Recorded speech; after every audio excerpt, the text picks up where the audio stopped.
Good morning, fellow Toastmasters and guests. So I'm going to kick it off with a question.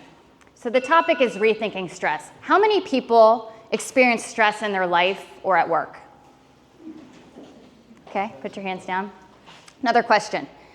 How many people think stress is bad for you? Okay. You are not alone. Workplace stress is at an all-time high. The Institute of Stress reports 80% of American workers experience work-related stress, some levels. 43% report feeling a lot of stress, and this is an upward trend over the last decade, as shown in this chart. It's an estimated annual cost to businesses of $300 billion in healthcare costs, absenteeism, and reduced productivity. We did a workplace survey at my previous job, and 40% of employees reported medium to high levels of stress. This is what got me interested in the topic. So I've thought, like many of you, stress is bad for me, right? It's bad for my health, it's bad for my performance, it's bad for my well-being. And it made me try to avoid stress, mitigate it. How can I eliminate it at all costs? Well, as I started to get into the stress research, so I researched this for 2 years as part of my dissertation, it made me start to think about stress in a different lens. And I'm going to share that with you. Stress itself isn't the issue. It's actually your mindset about that stress that drives the outcome. So through the literature, there's really identified 2 types of stress. Workplace stress specifically, and it's not all created equal. We have challenge stressors. That's that promotion you just got, that stretch assignment, you're under a tight deadline. All of those feel uncomfortable, but it's purposeful, all right? Then we also have what's called hindrance stressors. That's workplace politics, bureaucracy, red tape. I'm sure we've all experienced that at work a time or two. Those do not help you grow. Those stressors drain you. The thing is, both challenge stressors and hindrance stressors feel stressful. You are feeling that stress, but they have very different outcomes. So where have we gone wrong? So I work for a large organization, or used to, and our traditional approach was stress is bad for our employees. How do we help them reduce stress? How do we cope with stress, avoid stress? But there's a problem with that mentality. Right? So if you think that stress is always bad, you may have employees that are avoiding challenges. They may say no to certain growth opportunities because they think it will cause them additional stress.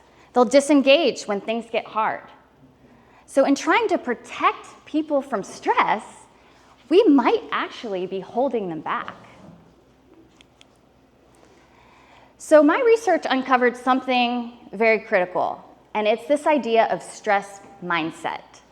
Now, what stress mindset is, it's just your belief about what stress does to you. That's all stress mindset is. Some people believe stress makes them stronger, that it helps them grow, sharpens their performance. That we call that a stress is enhancing mindset. Others believe that it harms their health. It hurts their performance. It should be avoided at all costs. We call that a stress is debilitating mindset.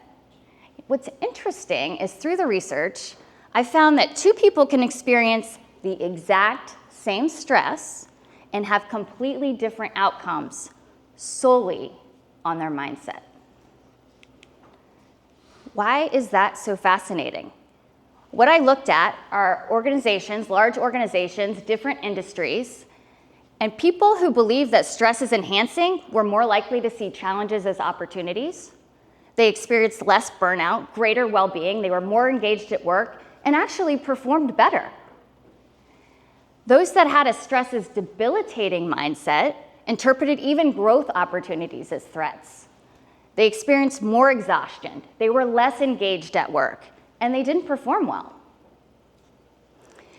What also is fascinating about the research is that stress mindset didn't just strengthen or lessen that relationship with stress. It completely reversed the experience. This is what the data showed. Now that's amazing. Why does this matter? It matters because mindset can be changed. Mindsets are malleable. Unlike personality or job demands, mindsets can be shaped by how leaders talk about pressure, how organizations frame challenges to their employees, how we talk to ourselves, how we frame stress to ourselves when things get hard. So what can we do differently? We have to stop labeling all stress as bad. Coming to Toastmasters could be stressful, but it's a growth opportunity. Change the conversation, how we talk about pressure, and reframe stress as preparation, not danger, not a threat. I'm going to leave you with this thought. Stress does not have to break you. It can build you if you let it. So the next time that you feel stressed, think to yourself, not how can I avoid this, but how can I use this to grow? Thank you.